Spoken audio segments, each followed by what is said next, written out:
everybody, this is Mateo, and today we have Cecil's Trial on Let's Play Final Fantasy IV. Cecil's Trial isn't nearly as long as Iridio's Trial. In fact, it's probably one of the shortest ones there is. However, it is kind of randomized as well.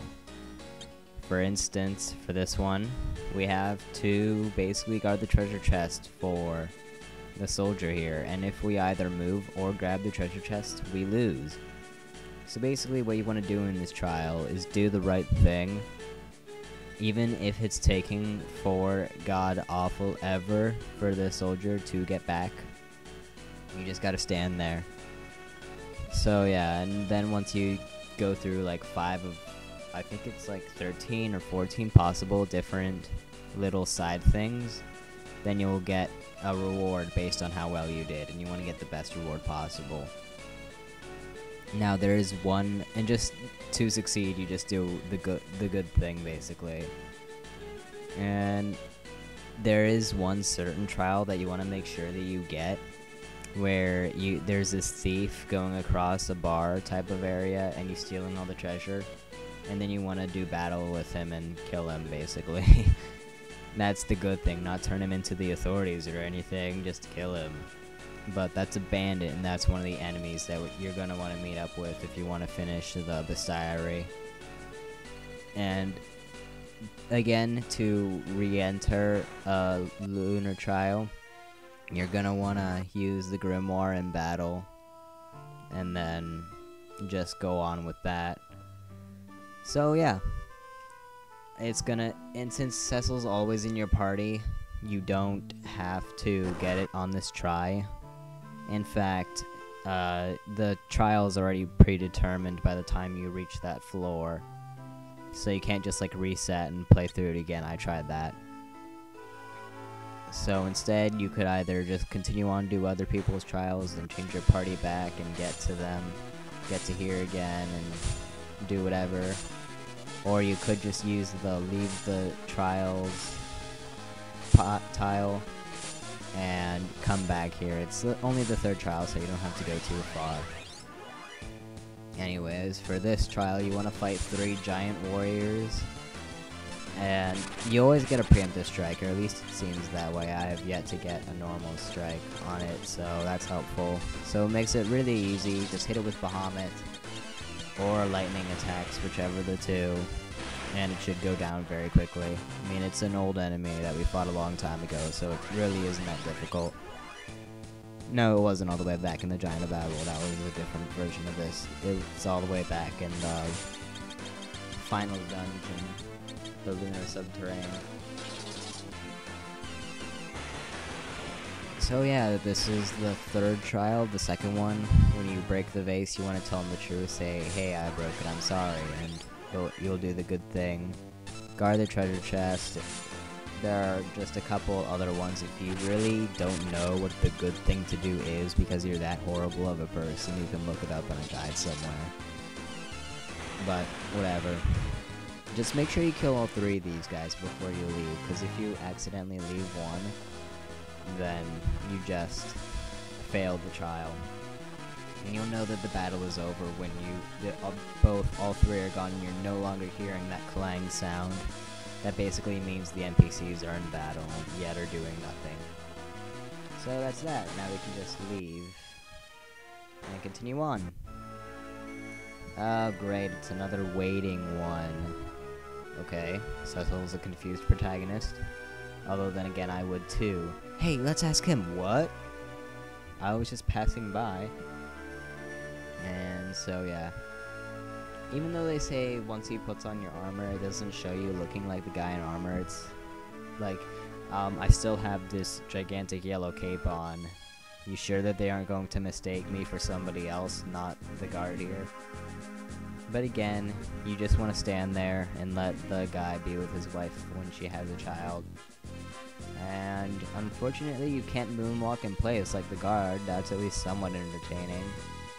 I mean, if I had guard duty, then I would probably be doing that. But whatever, just stand there for a minute or 2, and then the guy will come back through the gate. So just stand there. And, oh yes, there will be distractions. For instance, that chocobo dropped an item, but I'm pretty sure that if you try to pick it up, you'll just fail the trial and you won't get anything. And then the chocobo music just keeps on playing. It's awesome. At least this is somewhat entertaining with the distractions and all. Now, this one I was contemplating whether we were supposed to help the guy or not, because that's kind of a monster chasing him. But no, you're not supposed to. You just stand there and let him die. Apparently that's a good thing to do. A giant structure is more important than somebody's life, apparently. And I'm pretty sure there's one more distraction. I'm pretty sure. Although I don't know what they could possibly distract us with. Yeah. There we go. So, give him the name Cecil, and he names his son Cecil, which means absolutely nothing. But oh well. So we can't enter through there, but there is a door down here. And there should be one more trial, or this is the last one of the two. Okay, yeah, this is the last trial, I believe. Basically, we're on an area like Mount Hobbs, and we have another grave that looks exactly like our dad's, Kuya. And he puts a mega elixir down on the floor, and you could take it, but that's the bad thing. Just leave it there, just go through the door. And I'm pretty sure that if you try to take the mega elixir, it won't actually go in your inventory. Or it might, I don't know, I didn't try. So whatever. If you do bad enough, you'll get like a shadow sword for the Dark Knight Cecil, which is completely useless at this point. And if you do just like the bad thing every single time, you'll just get scrap metal. But for doing the good thing every single time, you'll get the best sword for Cecil, the Lightbringer. It's basically a powered up Ragnarok. See, has a little bit more power. However, when you attack with it, there is a small chance that it will use Holy. So Cecil basically has the potential to do over 10,000 damage. So that is actually very helpful, unless the enemy absorbs Holy, but there aren't very many of those. Either way, this is Lunar Odin. When he puts his sword up like that, that means that he is about to use Zentetsuken, which, if you remember from the past fight with the regular Odin, that can be rather deadly. So, here we go. Oh, wow. Both of our spellcasters are dead. And I believe that there is a time, if you waste enough time, he will actually use Zentetsuken twice in a row, like boom boom, in a single turn basically, and that's absolutely horrible. You don't want that to happen. So like usual, we'll have Edge throws Throwing Stars or Fuma Shurikens, whatever. Otherwise he doesn't hit all that hard. Roses stay on top of healing. Use your new Lightbringer to attack. Hopefully you'll get that Holy off. Lunar Odin might be weak to lightning. I know regular Odin was. But either way, Bahamut does enough anyways. When he, on his 8th turn, it'll say something. No, wait, is that regular Odin? Well, either this or regular Odin, if it ever says lightning is coursing through the monster, if you cast a lightning spell on it, it will automatically die, and then you'll win. It's cheap, but it works, and if you lasted 8 turns, and you still have yet to beat him, you might as well just do the whole lightning thing. I mean, why not? They made it possible, so why not use it? It's just like using Knights of the Round in Mime, like I did. On Sephiroth.